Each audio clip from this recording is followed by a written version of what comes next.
예, 안녕하십니까. 이종배입니다. 더불어민주당 선대위 동물권위원회, 동물권위원회라는 곳이 있는 것 같습니다. 거기 공동위원장을 맡고 있는 우희종 서울대 교수. 이분은 교수나 학자라기보다는 폴리테셔, 정치인이 더 어울리지 않나 싶습니다. 더불어시민당 대표를 지낸 적도 있고요. 지금도 대선 후보 캠프에 이렇게 있습니다. 이분이 이재명 후보의 형수 욕설, 이걸 무리하게 옹호를 하다가 사고를 치지 않았나 싶습니다. 우희종 교수는 칼럼을 올렸는데 이렇게 말했습니다. 사적 영역에서 무엇을 하건 개입할 것은 없고 존중되어야 한다. 이렇게 얘기를 했는데 말은 틀린 말은 아니죠. 틀린 말은 아닌데 근데 예를 든 게 이게 문제가 심각합니다. 우희종 교수는 어떤 예를 들었냐 하면 20여 년 전 한 가수의 성행위 비디오가 유포된 사건이 있다. 이렇게 언급을 했습니다. 그러면서 당시 공사 개념이 희박하던 시절이라 그런지 동료 교수들 중에도 낄낄대며 주변에 동영상을 공유하는 것을 보았지만 나는 사적 내용이라고 생각해서 당연히 보지 않았다. 이렇게 글을 올렸습니다. 그런데 이 이재명 형수 욕설과 20여 년 전에 그 가수의 성관계 비디오가 유포된 사건이랑 어떤 관련이 있죠? 그리고 왜 이재명 후보의 그 생수 욕설을 옹호하기 위해서 이제는 잊고 살아가고 있는 그 20여 년 전에 끔찍한 고통을 당한 가수를 언급을 해서 왜 다시 꺼잡아내서 상처를 주는 겁니까? 이게 명백한 2차 가해죠. 다른 게 2차 가해가 아닙니다. 그래서 지금 여성단체들은 이런 식으로 그 자신의 대선 후보를 옹호하기 위해서 그 20년 전에 큰 상처를 받고 악몽 속에 이제 살아간 가수를 왜 언급하냐, 이게 2차 가해다, 이렇게 성명 발표하고 비판을 해야 되는 것입니다. 김건희 여사 그 녹취록도 그렇죠. 그 내용을 MBC가 방송을 함으로써 전 국민한테 다시 그 얘기를 끄잡아낸 MBC가 2차 가해 주범이다. 저는 그렇게 생각을 합니다. 그래서 이런 식으로 이재명 후보를 옹호하기 위해서 당시 상처받은 그 가수를 끄잡아내는 건 굉장히 비열한 짓이라고 생각합니다. 우희종 교수는 그러면서 이렇게 말했습니다. 그 이후 유사한 방식의 여러 개인 동영상이 우리 사회에 떠돌아도 어느 하나 본 적이 없다.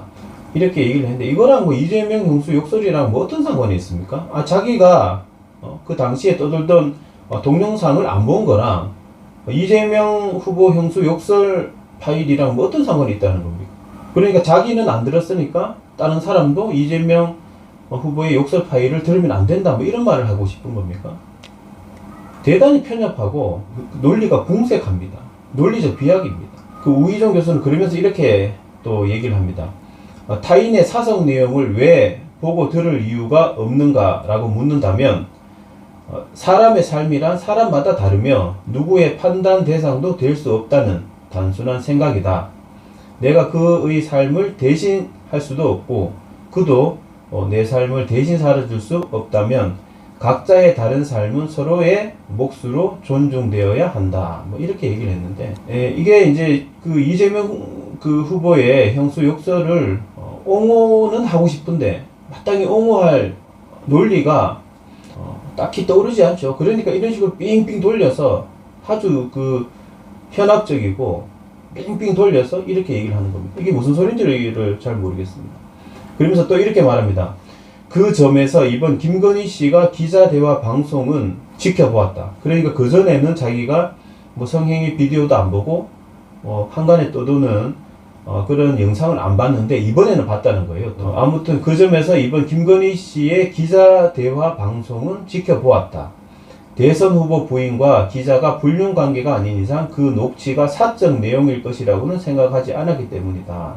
이것도 굉장히 편협하고 궁색한 주장이죠. 그러면서 또 이렇게 말합니다. 김건희 씨의 현 상황 녹취와 이재명의 과거 녹취를 굳이 의도적으로 대등하게 놓는 것은 정치 의도 외에 다름이 아니다.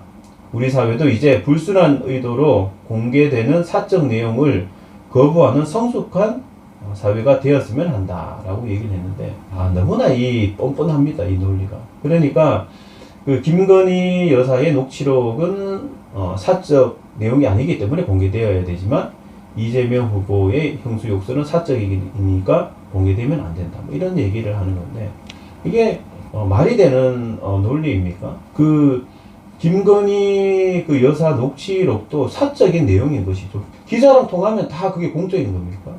그 사적이라고 하니까 그래도 공개해야 된다라고 주장하는 사람들은 후보 부인도 검증 대상이다, 공인이다, 뭐 이러면서 공개해야 된다고 주장을 하거든요. 그런 논리를 그대로 대입하면 이재명 후보는 직접적인 대선 후보잖아요. 그러면 더 검증 대상인 것이죠. 그러면 사적 대화라도 공개해야 되는 거 아닙니까?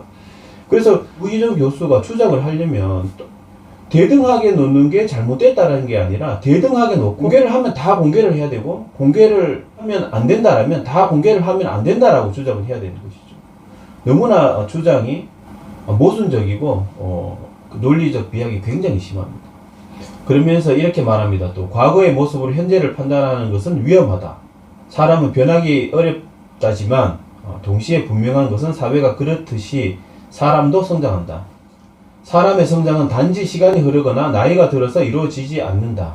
그것은 교육학에서 메타인지라고 부르는 반성적으로 자기를 성찰하는 능력에서 온다. 뭐 이렇게 얘기를 하는데, 이것도 굉장히 하고 빙빙 돌리는 뭐 그런 얘기 같습니다. 그리고 한마디로 말해서 이재명은 과거를 반성했으니까 뭐 대선 후보로서 자격이 있고 봐줘야 된다, 뭐 그런 내용 같은데, 뭐 자기 편이니까, 자기 편이니까 그렇게 얘기하는 것 같은데, 그런데 일반적인 국민들 눈높이에는 과연 이런 주장이 설득력이 있을까? 저는 없다라고 봅니다.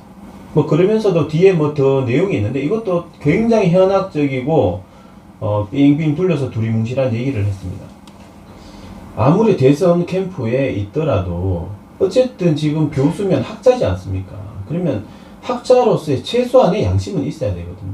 이런 식으로 그 국민 정서와 동떨어진, 모순적인, 논리적 비약이 심한 뭐 이런 식의 후보 편들기, 옹호 뭐 이런 건 오히려 일반 국민들한테는 대단히 기분 나쁘고 짜증난다, 뭐 그런 말씀을 드립니다. 그러면 여기까지 하겠습니다. 감사합니다.